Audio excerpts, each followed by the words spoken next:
For 75 years, NSTA has been providing extraordinary support for teachers of science. From award-winning journals to timely publications, and from the largest and most comprehensive slate of professional learning conferences to successful advocacy efforts on Capitol Hill, NSTA remains committed to supporting educators by promoting excellence and innovation in science teaching and learning for all. Well, over the last 75 years, NSTA has evolved the same way science has evolved.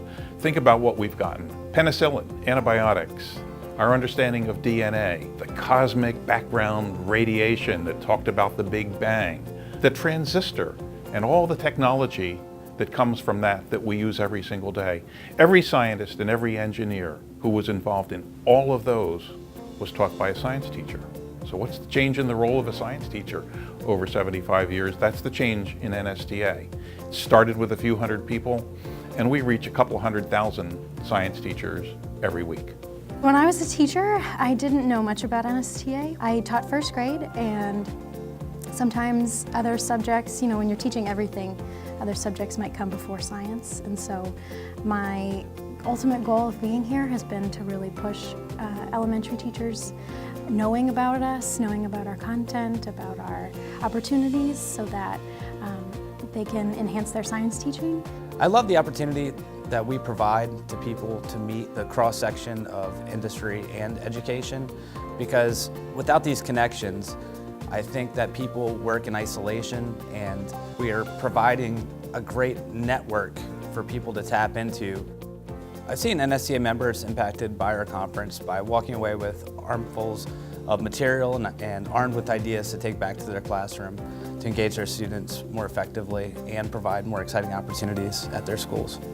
NSTA members are, and always have been, the foundation of this organization. With the support of our members, NSTA has become a dedicated advocate for science education and a leading influencer on science, STEM teaching, and learning nationwide. NSTA is like a household member for me, both professionally and personally. NSTA models what an organization should do for its members.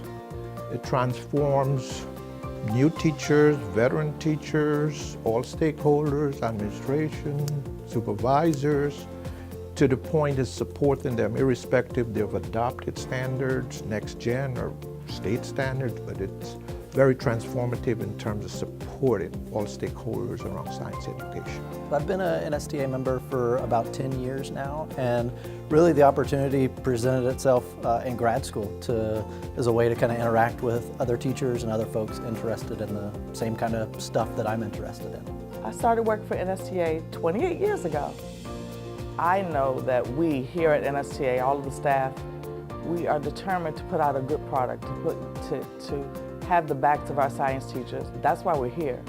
We fight for them on the Hill with their senators to get legislation passed, and if they're not standing with us, then their voices aren't being heard. So to me, that's what we do the best. We support teachers. When I was a new teacher, I joined NSTA and I saw the resources. It provided me with a lot of resources. It provided me with a lot of materials that I could use in my class. And over time, the way I've seen NSTA evolve and become more involved is they're reaching out not only with resources, but they're also reaching out to support the need for science, and that might be through talking legislatively, talking to different other organizations to actually ensure that there's cross-collaboration. And I think NSTA has also evolved because they're realizing that how we teach science is different, and how we need to prepare teachers for teaching is different, because the students we have today are going to actually be the ones who are going to solve our future problems. The theme behind NSTA is we've done so much in the past for our science teachers.